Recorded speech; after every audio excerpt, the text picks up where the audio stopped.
रामकृष्ण हरी. आजपासून आपल्या या यूट्यूब चॅनलवर आपण पंचीकरण या ग्रंथाचे पाठ चालवणार आहोत. अर्थात पंचीकरण हा ग्रंथ समजून घेणार आहोत. पंचीकरण हा ग्रंथ मूळ गुजराती भाषेतील आहे. त्याचे मूळ लेखक श्री राम गुरु बाबा हे आहेत. तर पंचीकरण हा जो विषय आहे तर भारतीय तत्वज्ञानामध्ये किंवा भारतीय दर्शनामध्ये पंचीकरण हा विषय फार फार महत्त्वाचा आहे. 5 प्रकारची विभागणी असा याचा सरळ आणि सोपा असा अर्थ आहे.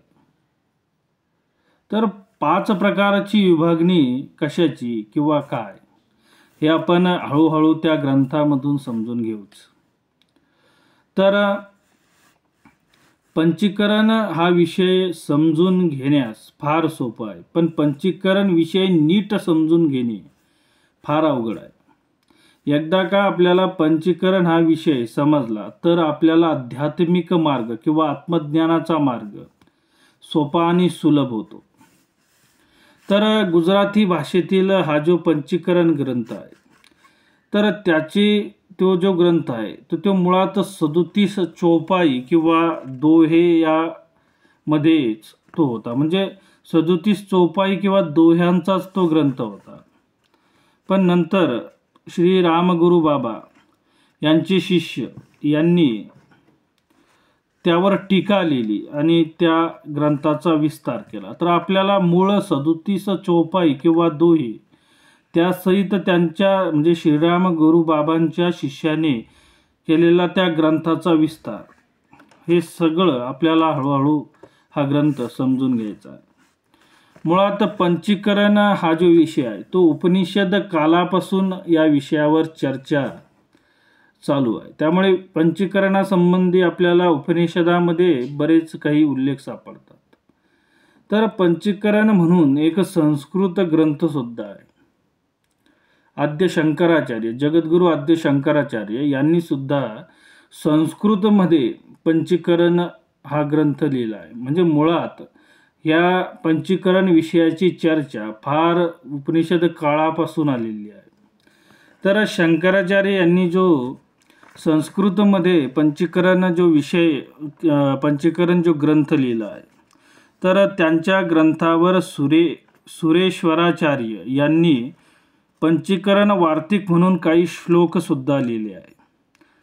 तर मुळात शंकराचार्यांचा पंचीकरण म्हणून तो छोटा ग्रंथ आणि त्या ग्रंथावर सुरेश्वराचार्य यांनी पंचीकरण वार्तिक म्हणून काही श्लोक लिहिले आहे.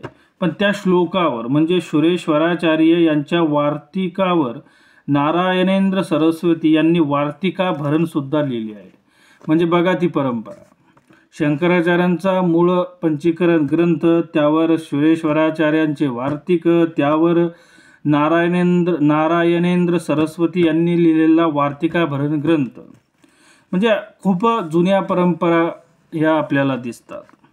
त्याच पद्धतीने शंकराचार्य यांच्या पंचीकरण जो आपण संस्कृतमध्ये ग्रंथ बघितला त्यावर आनंदगिरी महाराजांनी विवरण म्हणून सुद्धा एक ग्रंथ लिहिला आहे.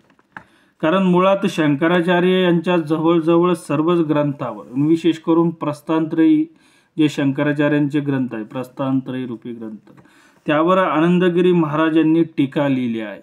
तर यावर सुद्धा पंचीकरण या ग्रंथावर सुद्धा त्यांनी विवरण म्हणून ग्रंथ किंवा टीका लिहिली आहे. तर आनंदगिरी महाराजांचा हा जो विवरण नावाचा ग्रंथ आहे यावर सुद्धा श्री रामतीर्थ यांनी तत्वचंद्रिका नावाची टीका लिहिली आहे. म्हणजे बघा, संस्कृतमध्ये सुद्धा पंचीकरण या विषयावर एवढे काही मोठे ग्रंथ तयार झाले आहेत. परंतु आपल्यासारख्या सर्वसामान्य माणसाला समजेल असा ग्रंथ म्हणजे रामगुरु बाबा यांनी गुजराती भाषेत लिहिलेला हा पंचीकरण ग्रंथ. आता हा गुजराती भाषेत जरी मूळ असला तरी अनेक भाषांमध्ये याचे अनुवाद भाषांतर झाले आहे. मराठीमध्ये याचं भाषांतर विष्णू गणेश नेने यांनी हा ग्रंथ मराठीत आणला. त्याच पद्धतीने रोहित देसाई यांनी सुद्धा या ग्रंथाचा अनुवाद केलेला आहे. तर हा ग्रंथ जो आहे रामगुरू बाबा यांचा पंचीकरण हा ग्रंथ हा समजण्यास फार फार सोपा आहे. म्हणजे तो गुजराती भाषेत जरी असला तरी त्याचं मराठी भाषांतर आपल्याला उपलब्ध आहे.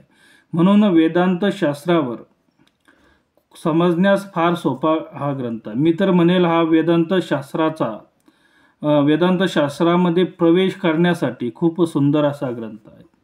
म्हणजे ज्याला वेदांत शास्त्र नीट समजून घ्यायचं आहे, अर्थात वेदांत दर्शन नीट समजून घ्यायचं आहे, त्याने पंचीकरण हा ग्रंथ सुरुवातीला शिकणे फार फार फायद्याचे आहे.